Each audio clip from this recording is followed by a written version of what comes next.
Maraming katanungan kung safe nga ba lunukin ang tamod. Bago ang lahat ay ipapaliwanag ko muna kung ano nga ba ito. Ito ay maputi at malagkit. Ang normal na rami na lumalabas rito ay mula 2 ml to 5 ml. Yan ang normal na dapat lumalabas na tamod ng isang lalaki. Or kalahati or isang kutsarita. Subalit, maaari itong magbago kung araw-araw mong ginagawa ang iyong aktibidad sa pagpapaligaya. Magiging mas kaunti na lamang ito kapag oras-oras, araw-araw, makailang beses. Pero kapag madalang lang ang lumalabas ay yung normal lamang. Kagaya ng sinabi ko kanina ay 2 to 5 ml. Saan nga ba nanggaling ito? Ay ginagawa sa iba't ibang bahagi na matatagpuan sa itlog.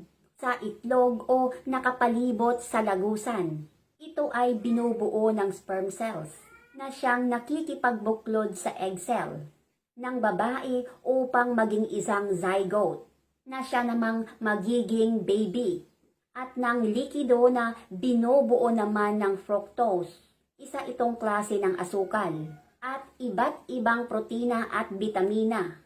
So, eto na tayo sa tanong kung gaano nga ba ka-safe lunukin ito. Mahilig ka bang maglunok? Eto, panoorin mo at pakinggan mo. Ayon sa mga eksperto ay safe naman ang tamod na lunukin mo ito. Ayon sa News Medical, ang tamod ay merong nilalaman na 25 to 30% enzyme. Enzyme, citric acid, lipids, and acid phosphatase sa semen base. At kung meron ka namang activity sa iyong kapareha, ay meron itong naglalaman araw-araw na 200 to 500 million na spermatozoa ay nagre-release sa testes na naglalaman ito ng 2 to 5% sa semen composition. So, bale, ito talaga ang nilalaman nito ay fructose, ascorbic acid, zinc, cholesterol, protein, calcium, fluorine, DNA, at iba't iba pa. Ang tamod ay meron din nilalaman na antimicrobial na siyang maaaring lumaban sa bakterya, viruses at fungi. But before that, bago mo kainin yan or lunukin, siguraduhin mo muna na ang iyong kapareha ay malinis ba ito? Sigurado ka bang ikaw lamang at wala nang iba? So, ayun, nasagot ko na ang mga tanong nyo. So, ayun, kung safe nga ba. So, sabi naman ng pag-aaral ayon sa mga eksperto ay safe naman daw ito. But, to make sure lang na siguraduhin mo na ang iyong kapareha ay kilalang kilala mo na. Okay lang yan sa mga mag-asawa na talaga, yung matagal na nagsasama. Kilala na nila ang isa't isa. So, no worries na.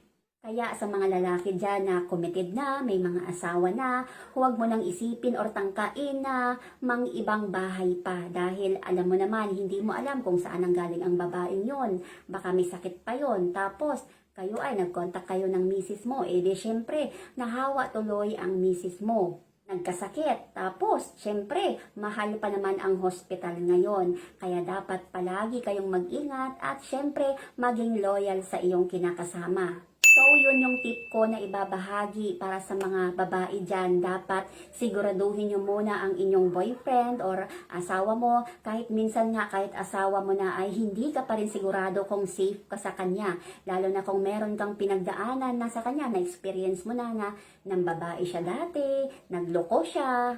Siyempre, kahit papaano ay wala ka ng tiwala.